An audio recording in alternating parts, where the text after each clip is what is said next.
We officially have a new pope, and he's from the United States. Robert Francis Prevost will be known as Leo XIV. The place he was born, his experience in the church, even that name, Leo, all have significance in what's ahead for the papacy. Here to discuss the ins and outs of all of this is Dr. Peter Casarella, a professor of theology at Duke Divinity School. Thank you so much for joining us tonight. Thanks for having me. Now, let's talk about this for a moment. First, I'd like to start with your response to the news this afternoon. When you saw that white smoke coming out of the Sistine Chapel chimney, give us an idea of where you were and the feelings you were feeling. How did you react? So to be totally honest, I'm on my way to give a talk at a conference tomorrow, and since I didn't have an inside knowledge of when this announcement will be made, I was rushing through the Detroit airport going through baggage claim, got a very nice text from my wife, checked the news, and I just stopped in my tracks. I was thinking all day long about what I was going to say about Pietro Parolin, the front runner, but I had never given serious consideration to a pope from the United States.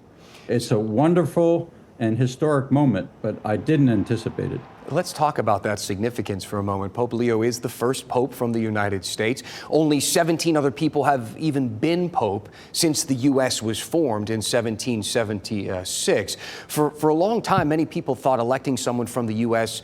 was even considered taboo, maybe. Can you give us an idea of what's changed and explain the significance of this decision?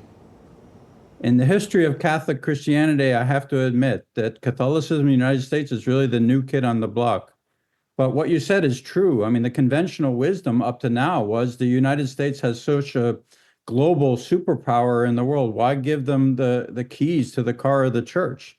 But this is a different case. I mean, he comes from the south side of Chicago. He got a math degree at Villanova University. The Wildcats are very happy now.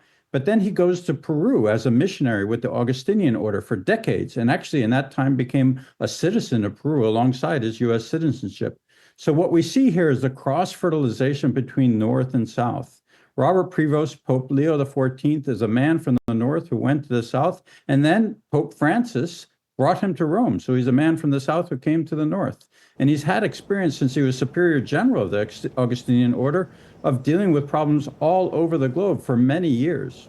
Let's talk about the significance of that, because he is the first pope from the United States. We've heard a lot, and we've been just saying he's the first American pope, which isn't necessarily true when you think of North and South America. So it's important to note that Pope Leo, as you said, did spend time in Peru. He's a Peruvian citizen. He served as an archbishop there. Pope Francis made him essentially the top Catholic leader of Latin America. And Pope Francis was the first Latin American pope, but Leo is the second. And that must kind of seem like a huge deal for us to see that back to back like that. I didn't see it coming. It was a total surprise. But it makes perfect sense in as much as Pope Francis really thought highly of him. And the cardinal electors wanted to have someone who could have his own individual approach to being pope, but at the same time follow in the footsteps of Pope Francis. You have to keep in mind that Robert Prevost was a pastor in Latin America, was an administrator, he was a member of the Curia, he was an expert in canon law with a doctorate from the Angelicum University in Rome.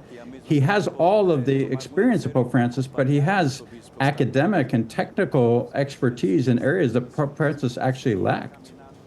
Pope Francis, who of course had a close relationship with Pope Leo.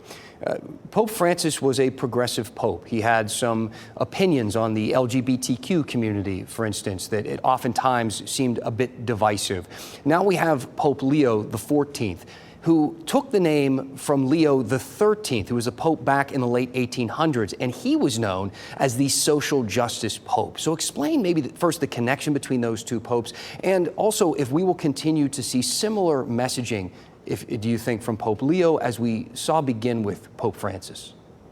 It's an excellent question. So there's going to be continuity, and that's deliberate and intentional. Pope Leo XIV is very supportive of the Synod and Synodality that Pope Francis initiated. He's participated in it. He's given talks on it. He's in favor of it.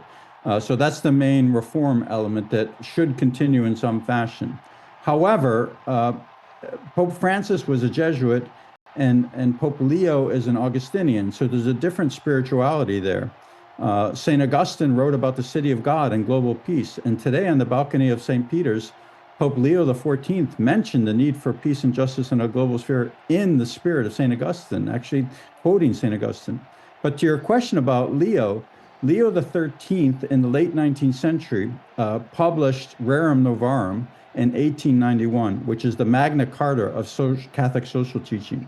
So what you see here, and remember that Robert Prevost studied with the Dominicans in Rome, what you see here is an endorsement of the past on global peace and justice that Pope Francis initiated and carried out, but going back to the origins of Catholic social teaching, the Thomistic origins that Pope Leo defended in 1891, in order to do a reset, or at least an analysis of its fundamental orientation from the beginning. That's fascinating, and we'll see how it unfolds. Professor Casarella, thank you so much for your time. In the newsroom, we have a bunch of monitors showing every station in pretty much you can think of. And every time I looked up, I saw you on one of them. So I know you've had a very busy day. We appreciate you taking a little bit more time to be with us here at 7 o'clock.